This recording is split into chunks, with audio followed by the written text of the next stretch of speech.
السلام عليكم، مرحبا بكم في القناة. وصفتي اليوم مكونها الأساسي هو الشوكولاتة.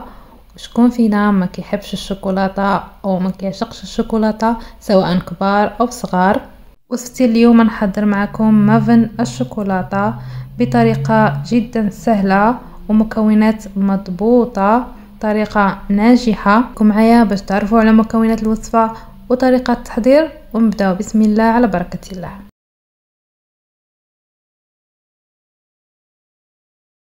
في إناء ضفت حبتين من البيض بدرجة حرارة الغرفة، زدت عليهم كأس من الحليب، كذلك كأس من السكر بنفس الكأس كتاخدوا جميع القياسات، كذلك ملعقة صغيرة من سكر فانيلا أو فانيلا سائلة. وكنقوم بمزج المكونات جيدا بالمضرب اليدوي. ضفت ملعقتين كبيرتين من الياغورت اللي هو الزبادي الطبيعي. قمت بخلط المكونات مرة أخرى. نصف كوب من الزيت كنضيفه بالتدريج. بالنسبة للدقيق ضفت كوب ونصف من الدقيق، زدت عليه 4 ملاعق من الكاكاو الخام، وملعقة كبيرة من البيكنج باودر، وملعقة صغيرة من البيكنج صودا، وكذلك رشة ملح. وكنقوم بنخل المكونات جيدا.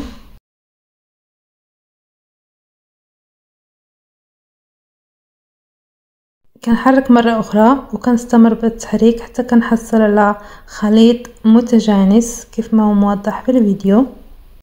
استخدمت هنا الشوكولاتة، قطعتها إلى مكعبات صغيرة، 100 غرام من الشوكولاتة. ممكن تستخدموا كذلك شوكولاتة حبيبات.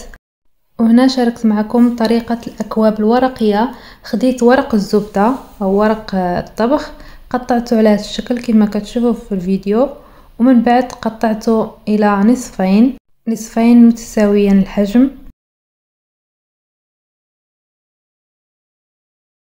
وكناخد نصف من النصفين وكنطويه على 4 كيف ما موضح في الفيديو.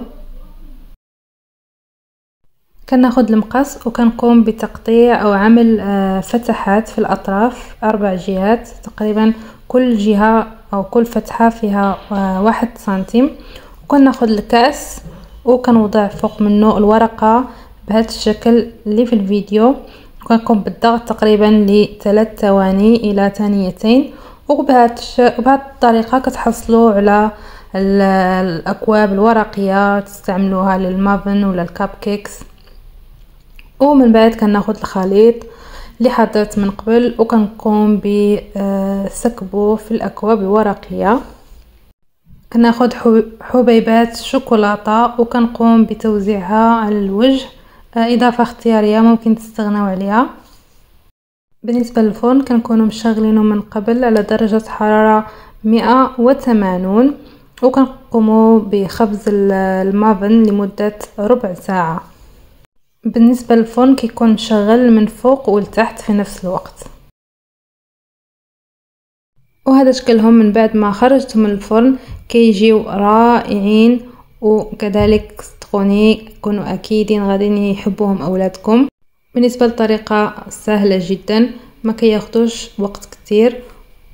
كنتمنى تجربوهم وينالوا اعجابكم. شكرا على المشاهدة، والى اللقاء مع وصفة اخرى ان شاء الله. مع السلامة.